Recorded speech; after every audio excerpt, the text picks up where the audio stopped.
again, I think I might have messed something up here. We're going to run the intro back again here as soon as these check marks come. For those of you watching on our CTV stream, congratulations. You get a little peek behind the curtain here. But for those of you who are just joining us on our other streaming services, I knew I forgot to press a button, but we're good. We're fine. This is live TV, Doug. Hey, live streaming. If Doug. that's the biggest problem we've got, we're doing pretty good today. So anyway, for those of you just joining us now on our Valley News Live Facebook page, as I get the technical issues worked out, it's the Great Outdoors with Doug Leier, joining me from North Dakota Game and Fish. We were talking about just how beautiful of a time of the year this is, how an eventful time of the year this is for you guys, and how the conditions have really made it an undeniable time of the year. No, and we draw a lot of parallels to sports because this is like championship time. This is playoff time, and whether it's volleyball, football, deer hunting, pheasant hunting, duck and goose hunting, this is really kind of a wonderful time of year for people that love the sports side of things, the outdoors sports. And we started off our deer season in North Dakota last Friday at 12 noon. And quite frankly, for the folks that, number one, were lucky enough to draw a tag, and then number two, we're lucky enough to get out there and get after it, it was okay. I mean, I'm not going to... I mean, if you're a Vikings fan, you know what we're talking about. Right, I just mean, okay. There's some disappointment. There's some little glimpses of, hey, this isn't that bad. But the good news is, for the Minnesota Vikings, the season isn't over. And for deer season, it's not over yet either. So if your deer season started off kind of slow, wasn't that great, the good news is we've got 2 more weekends of deer hunting in North Dakota. For the deer gun season goes through Sunday, November 23rd. And for some of the people, I've got people that they filled their tag on Friday afternoon by 1:30. They found a deer and they were shooting straight. And I know you're a deer hunter as well. Did you get out there for the Minnesota opener? I did, yeah. I went up to my in-laws' place in Minnesota. My father-in-law and I, we're a tag team right now until I can venture off on my own up there. We'll see if that ever happens. But yeah, we got one. I didn't pull a picture up because there's like blood on my hands and all that stuff. That may not be the most We're respectful about it. Yeah. But yeah, no, me and my father-in-law got a really. We're very proud of the deer we got. I showed you. Yeah. I gave you a little beautiful sneak peek. deer. It was beautiful. And here's the point in that in early Saturday morning in Minnesota, early on Friday afternoon in North Dakota, all it takes is one deer. That's the only one we saw. Right. So and that's the beauty of it. So if you're hunting for a big buck or a bigger doe, or if you want to make sure that you can really milk every single day out of the season, there's opportunity that remains out there. And we try to encourage deer hunters. Maybe you missed. Maybe you didn't find a deer. Maybe just things didn't shake out right for you.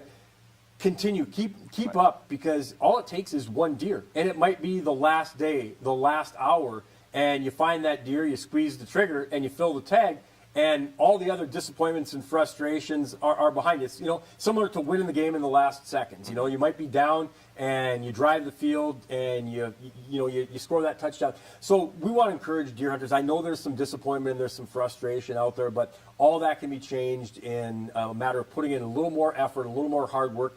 On the flip side of it, I got a friend of mine that traveled from West Fargo to Crosby, North Dakota. Okay. And that is legitimately about as far north and west of Fargo as you can get. 450 miles one way. Jeez. Yeah, that's about as far as you can get. Yeah, it's a long way out there. About the end. And traveled 6 hours. Traveled 6 hours to get out to Crosby. They ended up with 5.5 inches of snow out there. Jeez. And did not fill a deer tag, but had success because got together with friends and family, and it was the deer season opener. And that should hopefully be an eye opener to some people, because if you went out and didn't find a deer and you're frustrated, I get that, but also realize that there's more to the hunt than simply finding a deer, shooting a deer, and tagging a deer. And when you can travel 6 hours in North Dakota and not be disappointed because you're driving back to Fargo without a deer in the back of the truck, without sausage or jerky or venison steaks or anything, right? I mean, so it's a lot of it comes down to a perspective. And for the hunters that are going to continue on out there, keep that in mind, that you're the one that is in control of what you consider success or what you consider failure. And we've got a lot of reports out there from some very happy hunters, also some folks that went out pheasant hunting and went out duck and goose hunting and were able to have some pretty good results. I mean, I got hooked on deer hunting last year when I went with my father-in-law. We didn't see a thing out there I went there 3 weekends in a row. but I had a blast out there, and that's really what matters. I do want to say to anyone watching on our Facebook stream right now, we of course have the comments open. We're going to check them out. If you were successful this past weekend, show us what you got. Drop it right here, and we'll critique it for you.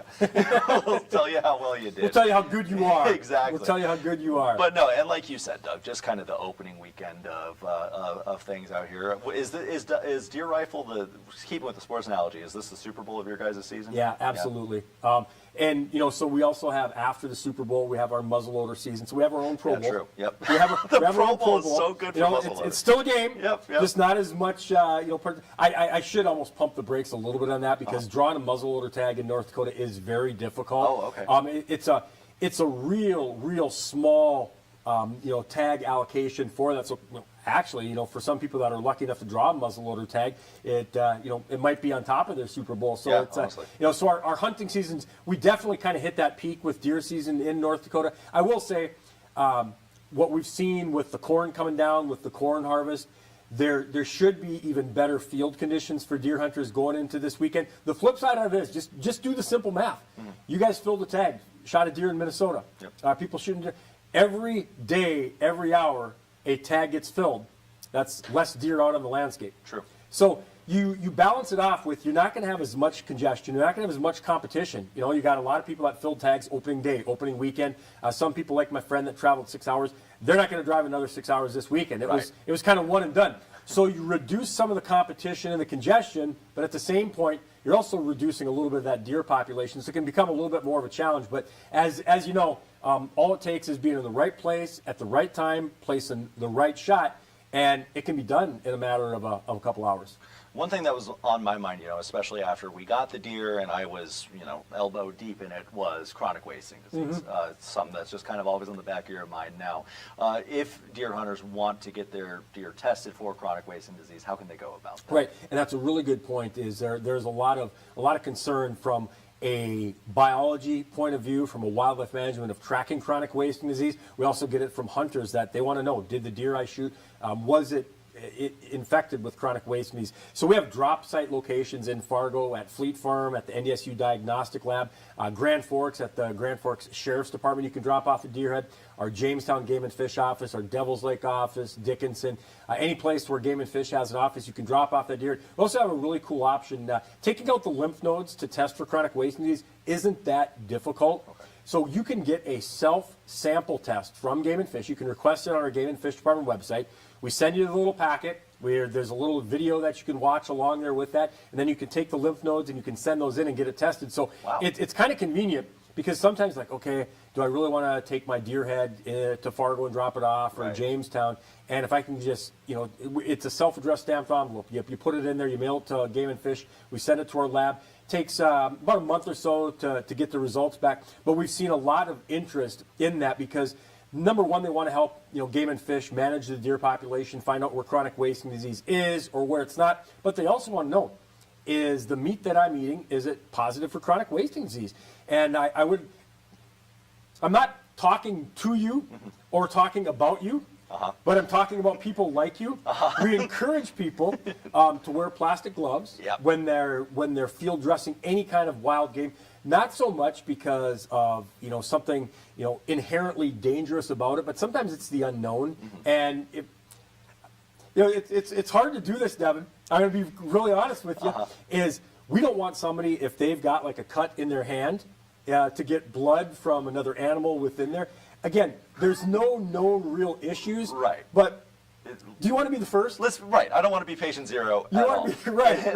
I will say, when I washed the deer blood off my hands on Saturday and I saw all these nice little cuts on my hand, I was like, oh, I don't want to be patient zero here. Right. So I get what you're saying. And again, we're not taking issue with it. It's just that reminder. Right. And it kind of goes into the planning and the preparation of making sure you got that stuff with you, making sure that you got the plastic gloves with you and some disinfectant and everything like that.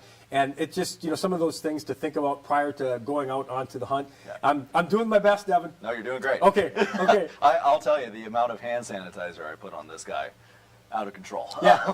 we are safe. Right, and again, we're not telling people to stay home in your basement. Right. Right. We're just saying that there There are are some hunting video games, but they're not as fun. Yeah, right, absolutely. But and there is no inherent danger. But again, we always try to make sure and remind people to err on the side of caution. Right, exactly. Yeah, and I think everybody could be receptive to that, Yeah. especially in the fact of in the stance of like we're all trying to kind of figure out Yeah. how things go with this. Right. No, and when you're eating your sandwich, it's a lot better when Yeah. you take off the. Yeah, anyway, definitely, I won't definitely. talk about that. Anyway, hands are clean now. Yeah. So, and I did kind of want to touch on chronic wasting disease a little bit.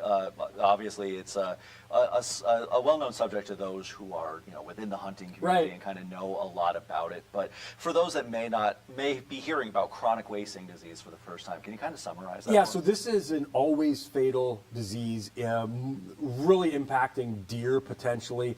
We have chronic wasting disease positive tests in North Dakota and Minnesota and South Dakota, and it's always fatal. Right. And it can be carried in deer for a year to a year and a half. Those deer can become super spreaders. And again, there's no known transmission from animal to human via consumption. But again, we always want to make sure that we can provide the best possible information to prevent anything like that from happening. But so it's always fatal. The potential impacts on a deer herd are very, very real. They're very, very significant.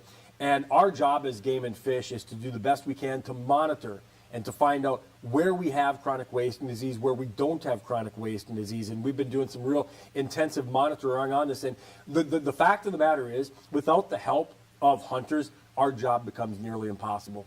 And to try to, our entire Game and Fish department is about 170 people. And, that's across the entire state.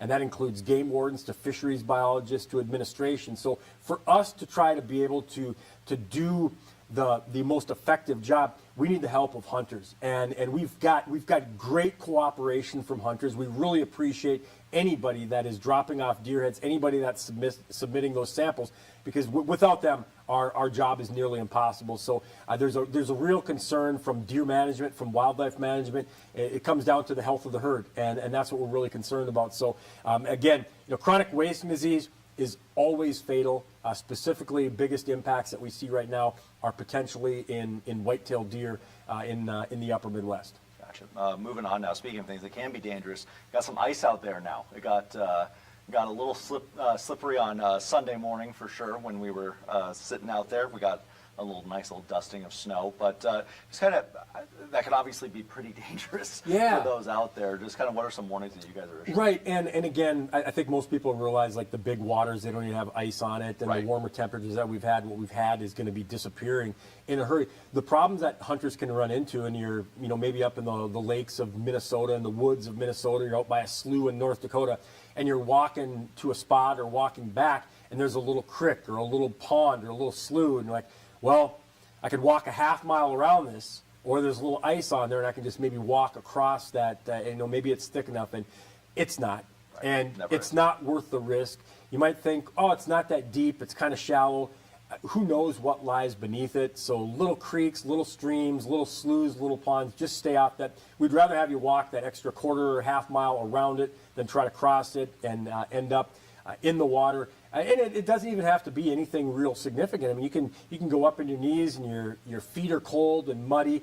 You can slip and fall and break a hip, or there's a lot of bad things that can happen. And we all grew up as kids looking for that shortcut. And the same reminders go to people that have kids that are walking to school. And some of those stormwater retention ponds in Fargo and Grand Forks can freeze up on these early mornings, and kids walking to school saying, oh, it'll be kind of fun. Let's throw some rocks out there. And please make sure that you know that your kids are not walking out on any ice. And this is not just simply a rural reminder, but in the urban areas as well. As somebody who grew up large, I just don't trust frozen bodies of water in general. Quick story here. Yeah. I was covering, when I was doing sports in my hometown, Fairbanks, Alaska, I was covering the start of the Yukon Quest, a sled dog race out there. And to get to the start line, the easiest way was to cross the Chena River.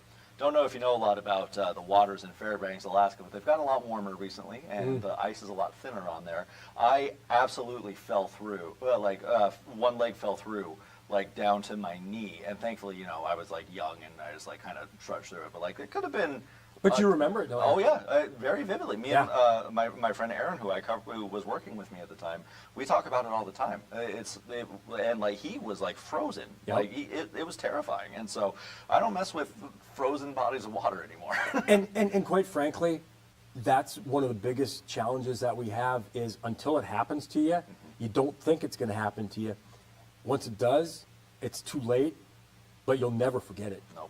You'll never forget it, how close you, and again, it doesn't have to actually be a tragedy. You can, how quick your toes freeze up and then how long it takes to warm them up and the wet clothes and everything along that and trying to walk back and get warmed up. So it's a great personal reminder, very good right there. Or if you have to cover an entire sled dog race with one frozen pant leg because you fell halfway through the ice on the Chino River. Wouldn't recommend it. I'll leave it at that. One thing we talked about a little bit ago. I'll take your word for it. Yeah, I don't need please I don't do. need to find. I don't need to find out for myself. I swear you don't need to test this Yep, theory. yep. One thing we were talking about a little bit ago when it started to get colder was the migration. I was wondering how long my geese friends will still be here. I heard some flying over my house last night, so they're still around. Are we seeing a lot of migration for the ducks and geese right Yeah. now? If you despise them, they're not gone yet. If they've been waking Sorry. you up or keeping you up or anything like that, they're not gone yet. If you love to hunt them, they're not gone yet either as well. We've seen some pretty significant migration that's been taking place. The good news is, we don't have a lot of snow on the ground. There's little snow in northwestern and central North Dakota, but the sloughs and the ponds have opened up. There's been some migration that's moved through. They don't all move through at once. So if you filled your deer tag or you didn't draw a deer tag, if you don't pheasant hunt or grouse hunt, if you want to go out duck hunting and goose hunting, I would tell you that you're probably going to want to put in some time scouting, fill up the truck with gas, and start heading to central North Dakota, head out west towards Jamestown, and then north or south. It's really not that difficult. Simple scouting method is if you get out in the middle of nowhere and you just stop and you turn off the truck and actually get out of it and stand out there, you'd be amazed at what you can hear. A lot of times people are driving around there looking and they can't see. But when you stop, turn off the truck, get out, and you just listen for a while, you'd be amazed at, I can hear something off in the distance. It's north or it's south. Oh, there's a lot of birds. So, the duck and goose migration continues on. I would say that probably some of the best might be behind us. But as you found out with deer hunting, you're not going to find out sitting at home. And really all it takes is to be in the right place at the right time. And that's the same thing for duck and goose hunting as well. That's a perfect reminder there, Doug. Thank you for joining me in your incredible Blaze vest. Put the Blaze orange on, please, folks. Yes, please. a very important reminder. So there. far, it's been relatively safe, but we Amazing. want to make sure that we keep it I know that way. we had a report of one accident in Minnesota, but I don't think I've heard anything from the North Dakota side yet. So, keep knocking on wood. Yep. Stay safe out there. Good Yep, work, absolutely. everybody. Good work so far. Let's keep those good vibes going. Amen. Thank you for joining us for this week's edition of The Great Outdoors with Doug Leier. Obviously, the next few weeks going to be very important as we continue to check in on the deer season, and we'll see you next time. Thank you for joining us on Valley News Now.